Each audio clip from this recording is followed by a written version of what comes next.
এখানে প্রথমে ট্রিটমেন্টে আসি জানুয়ারির 25 তারিখে, তখন ভর্তি ছিলাম 12 দিন। তারপরে ওরা সবকিছু পরীক্ষা নিরীক্ষা করার পরে বললো যে বাইপাস করতে হবে। ওর শিরাগুলা কয়েকটা শিরা ড্যামেজ হয়ে গেছে, অনেক ক্রিটিক্যাল অপারেশন।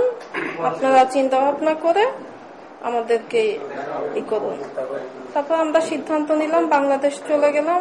1 মাসের মধ্যে আবার চলে আসছি। 1 তারিখে এখানে এসেছি, আমরা 2 তারিখে ভর্তি হয়েছে, 2রা মার্চ। 2 তারিখে ভর্তি হয়ে তারপরে এক সপ্তাহ রাখলো। রাখার পরে ওরা ডেট দিল 9 তারিখে বাইপাস হয়। সমস্যাটা কি? বুকে ব্যথা ছিল। আচ্ছা, সেটা কতদিন ব্যথা হচ্ছে? হ্যাঁ, এটা 2-3 মাস হবে। মানে যবে এখানে নিয়ে এসেছেন তার আগে? হ্যাঁ হ্যাঁ। বুকে ব্যথার সঙ্গে সঙ্গে আর কি, মানে দৌড়াদৌড়ি বা হাঁটাচলা? হ্যাঁ, না, দৌড়াদৌড়ি করলে হাঁপিয়ে যেত। আচ্ছা, দৌড়াদৌড়ি বেশি করতে পারতো না, মানে অল্পতে হাঁপিয়ে যেত। সেটা কি ওখানে ট্রিটমেন্ট করা যেত না বাংলাদেশে? বাংলাদেশে দেখিয়েছি, কোনো ফল হয়নি। ওরা একমাত্র কোলেস্ট্রিয়ালের ওষুধ, যেটা ওর হাইপার কোলেস্ট্রিয়াল, সেটা ওষুধটা ওরা রেগুলার করতে বলেছে, কিন্তু কখনো আমাকে ইকো, এনজিওগ্রাম এই পর্যায়ে কোনো কিছু আমাকে সাজেশন দেয় নাই। কিন্তু আমার কাছে ওইগুলা যখন দিল না, তখন আমি এখানে ইন্ডিয়াতে মাঝে মাঝে দেখাতাম।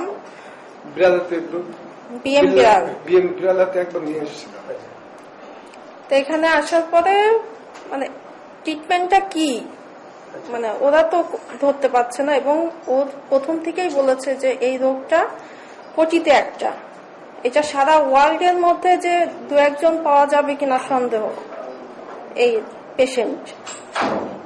আমি এখানে নিয়ে আসলাম জাস্ট চেক আপের জন্য, যে 2-4 দিন চেক আপ করে চলে যাব। কিন্তু আনার পরেই ওরা অ্যাডমিশন নিয়ে নিল।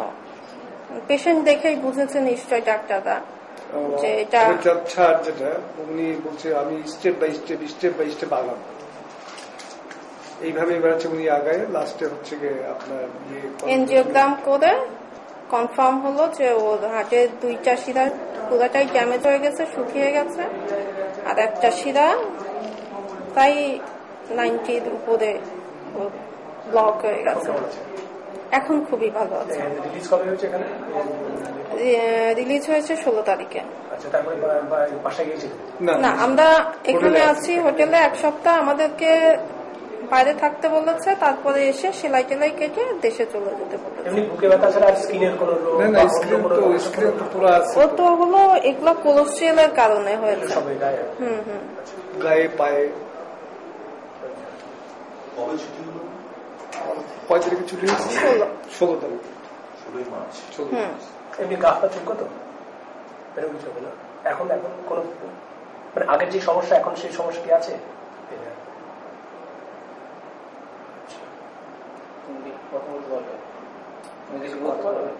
হ্যাঁ, বলতে পারবে। তোমার এখন কেমন লাগছে? এখন আমার ভালো লাগতেছে।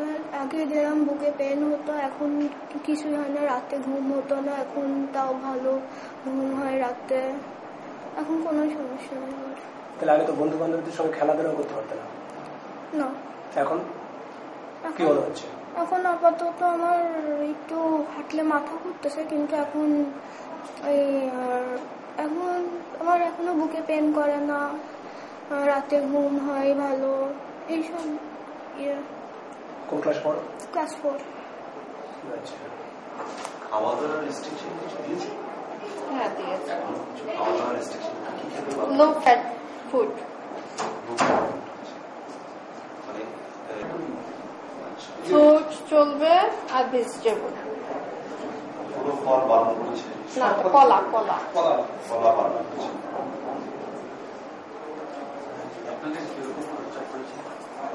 আমাদের 4 লাখ রুপির উপরে খরচা পড়ে গেছে এখানকার টাকা।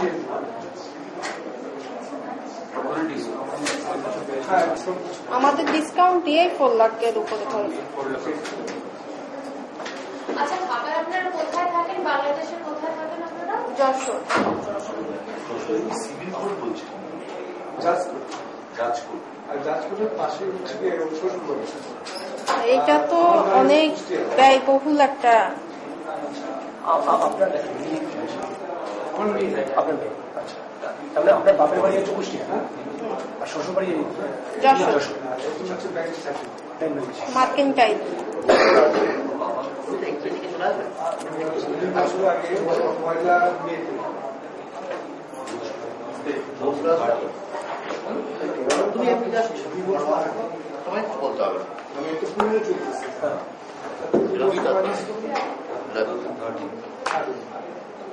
মহিলা মেয়েতে ওর নাম ছিল আসিফ ইকবাল।